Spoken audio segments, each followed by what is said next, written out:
7 जुलाई 1954 को पंजाब के मलेरकोटला के दुगरी गांव में उनका जन्म हुआ था। गुरुजी ने अपने जीवन के शुरुआती चरण दुगरी गांव में ही बिताए। स्कूल कॉलेज गए और अंत में अर्थशास्त्र और राजनीति विज्ञान में डिग्री प्राप्त की। उनको जानने वाले बताते हैं कि बचपन से ही उनमें आध्यात्मिकता की चिंगारी थी। इस चिंगारी को पूरी तरह से जलने में देर नहीं लगी। लाखों लोगों के कष्टों को कम करने के लिए गुरुजी के आशीर्वाद की बौछार पृथ्वी पर गिरने लगी। जालंधर, चंडीगढ़, पंचकुला और नई दिल्ली सहित अलग अलग स्थानों पर उनके सत्संग आयोजित होने लगे, जिसमें भक्तों का बड़ी संख्या में जमावड़ा लगने लगा। भारत समेत दुनिया के अन्य हिस्सों से भी भक्त जन उनका आशीर्वाद लेने आते थे। कहते हैं कि गुरुजी के सत्संग में परोसे जाने वाली चाय और लंगर प्रसाद पर उनकी दिव्य कृपा होती थी। भक्तों ने विभिन्न रूपों में उनकी कृपा का अनुभव किया है।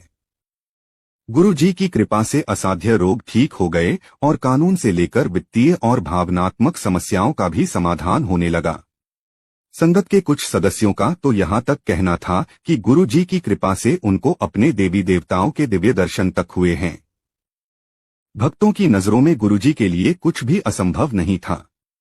गुरुजी के दरवाजे ऊंच नीच, गरीब अमीर समेत सभी धर्मों के लोगों के लिए खुले थे। सबसे साधारण व्यक्ति से लेकर सबसे शक्तिशाली राजनेता, व्यापारी, नौकरशाह, सशस्त्र सेवाकर्मी और डॉक्टर समेत हर कोई उनका आशीर्वाद लेने आता था। सभी को उनकी समान रूप से आवश्यकता थी और गुरुजी ने सभी को समान रूप से आशीर्वाद भी दिया। उनके समीप बैठने वाले या उनके चरण स्पर्श करने वालों को भी उतना ही लाभ होता था जितना दुनिया भर में कहीं भी उनकी प्रार्थना करने वालों को होता था। जो सबसे ज्यादा मायने रखता था वह था भक्तों का पूर्ण समर्पण और गुरुजी पर बिना शर्त विश्वास। गुरुजी के चारों ओर दिव्य सुगंध रहती थी, मानो गुलाब के फूल खिले हो। गुरुजी ने कभी किसी से कुछ भी अपेक्षा नहीं की और न ही कुछ लिया।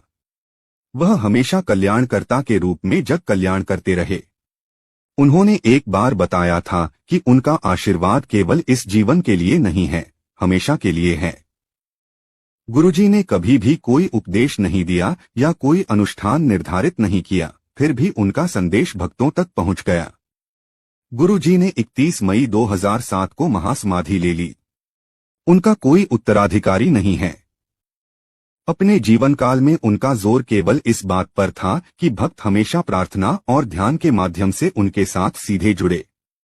गुरुजी का एक मंदिर है जिसे बड़े मंदिर के नाम से जाना जाता है, जो दक्षिणी दिल्ली में स्थित है। आज जब गुरुजी अपने नश्वर रूप में नहीं हैं, तो भी उनके आशीर्वाद चमत्कार कर रहे हैं।